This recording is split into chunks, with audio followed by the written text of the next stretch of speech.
BL 向上委員会のリスです。今日は題して幻の中国 BL ドラマを特集します。紹介する3作品に共通するのは、当時 YouTube 配信のウェブドラマだったということ。私は字幕機能をフル活用しながら見てました。動画を作りながら当時の情熱が蘇ってきて、あの頃の私本当に必死だったなとしみじみ思い出しています。うまく翻訳されないところは BL 脳を総動員して雰囲気に合うセリフを自分の中で再変換して解釈していたほどです。いつかおすすめ海外 BL 編も作ってみたいと思ってますので、気になる海外 BL 作品があればリクエストしてくださいね。1作品目は想定。BL 歴30年の私にとって初めての海外 BL 作品でした。映画はこれまでも見ていたんですけど、BL ではなくって LGBTQ やクイア作品が中心でした。だから、これは BL だと気づいた瞬間、テンションが急上昇。主演2人のビジュアルに心打ち抜かれ、短美な世界に一気に引き込まれていきました。原作は短美小説家蘭林先生の所蔵作、想定。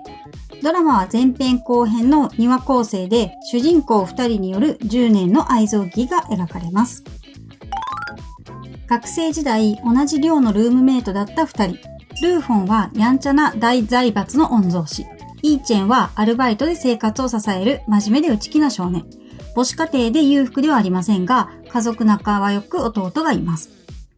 イーチェンは常にメガネをかけていて、外した瞬間、超絶美青年だというサプライズ。まさに、メガネを取ったらあら美人。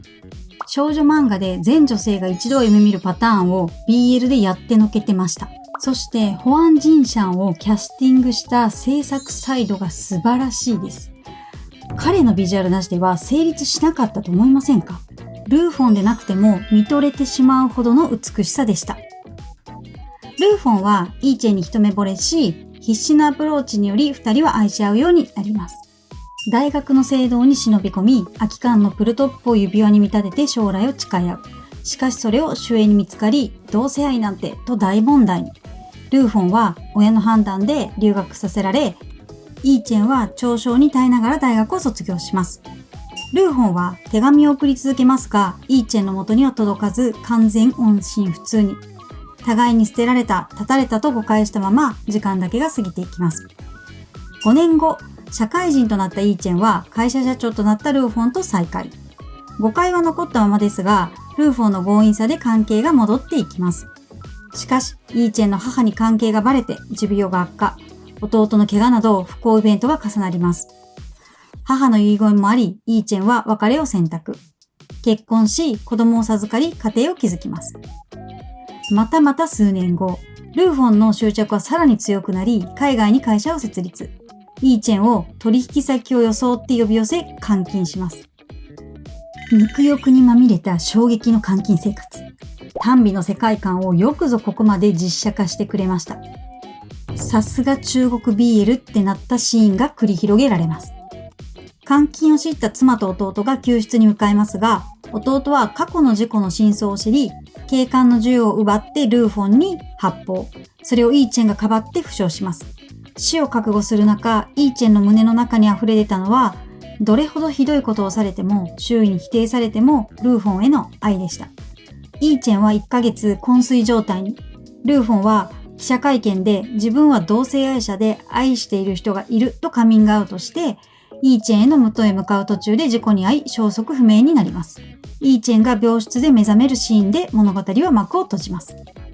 今でこそ BL はハッピーエンドが主流なんですけど、短美時代の BL は心が痛む悲恋が多かったように思います。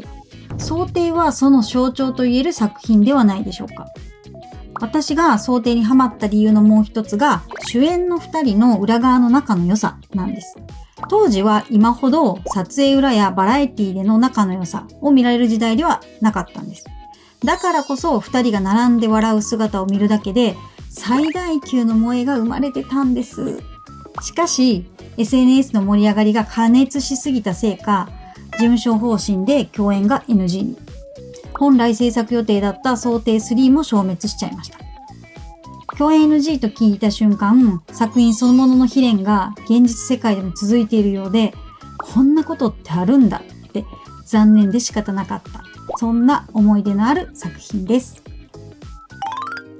続いて紹介するのは、デビュー作、想定で一躍人気作家となった蘭林先生が手掛けた王道の主従 BL 不可抗力。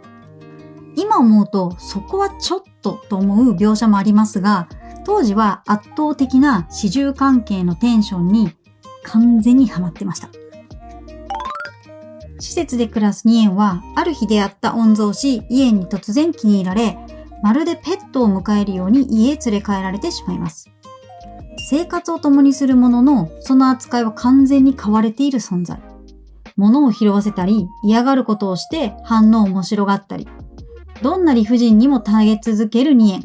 しかしその胸の奥では、誰にも言えない恋心が静かに育っていました。伝えることは許されない、決して報われない思いです。大人になってもニエンの思いは消えません。むしろ隠す方が難しくなってきます。というのも、イエンのスキンシップがとにかく激しい。からかい半分、所有欲半分。時には度を超えるほど。イエンにとってはペットを構う感覚でも、ニエンにとっては地獄のような日々です。そしてある日、とうとうニエンの気持ちが隠しきれなくなる瞬間が訪れます。イエン自身もニエンがただの従者ではなく特別であることを自覚し始めますが、これまでの関係性がゆえに不器用すぎて態度は完全にこじらせモード。極めつけは彼女との成就をわざと見せつけるという幼稚な嫌がらせ。ここまでされてどうやって好きでいられるのと今なら思うんですが、歪んでこそ愛な時代ならではの展開だったんでしょうね。その頃、ニエンは同じ施設出身の青年と再会。ニエンが初めて自分以外の誰かと親しくなろうとする姿に、イエンは激しい嫉妬に襲われ、ようやく自分の本当の気持ちに気づくのです。気持ちを自覚したイエンは、まっすぐに愛を伝え、強くニエンを求めます。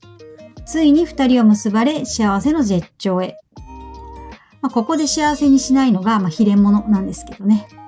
ニエンが作った料理を食べたイエンが突然倒れ、毒を持ったのではと家族から疑われ、ニエンは仕事も家もすべて捨て、姿を消してしまいます。真相は別の人物の犯行。しかしそれが判明した頃には、もうニエンはどこにもいません。ニエンは必死で探し続けますが、何年経っても見つけられません。そしてある日、一本の電話がニエンの死を告げるのでした。単皮 BL らしい胸をえぐるバッドエンド。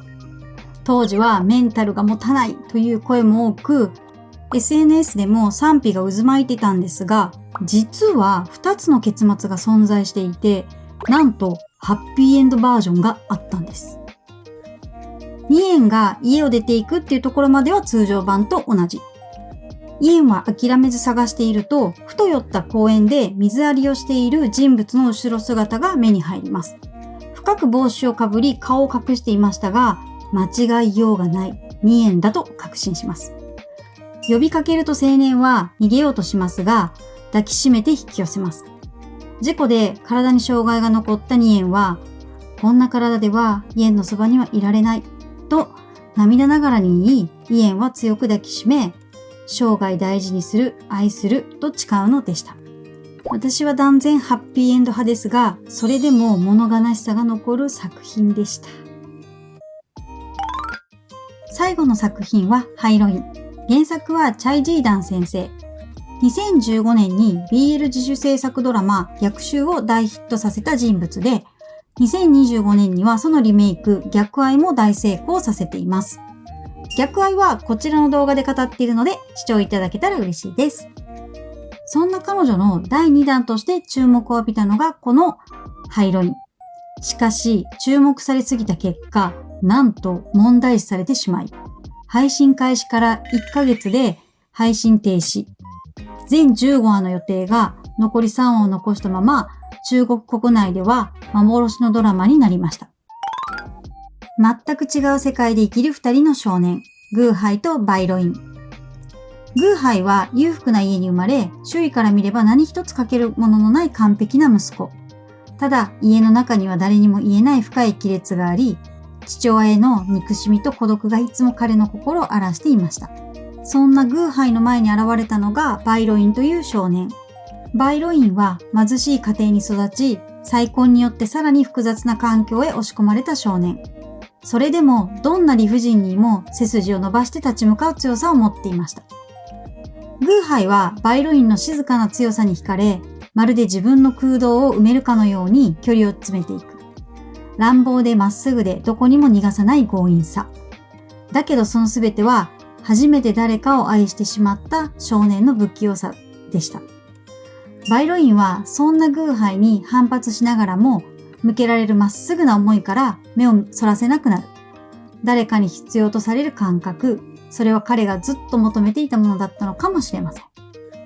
けれど、その関係が深くなればなるほど、周囲の視線もまた色濃くなって、決して許されない、決して知られてはいけない、それでも引き返せない感情。ハイロインというタイトルが示すように、彼らの関係は恋を超え、お互いなしでは息ができないほど依存的で、救済のような絆へ変わっていく。壊れた家で生きてきた少年たちが互いの中に家を見つける物語。それがハイロインです。バイロインとグーハイは共に180超えで、ビジュアル的に私の好みの範疇外だったのですが、物語と主役2人の独特な雰囲気に飲まれて、見事にハマってしまっていました。ドラマのタイトル、ハイロインには中毒になるという意味があるので、タイトル通りになっていたってことですよね。原作ファンも多く根強い人気のため国を変えて台湾とタイでリメイクされています。台湾タイバージョンはサブスクで見れるのでよかったら視聴してみてください。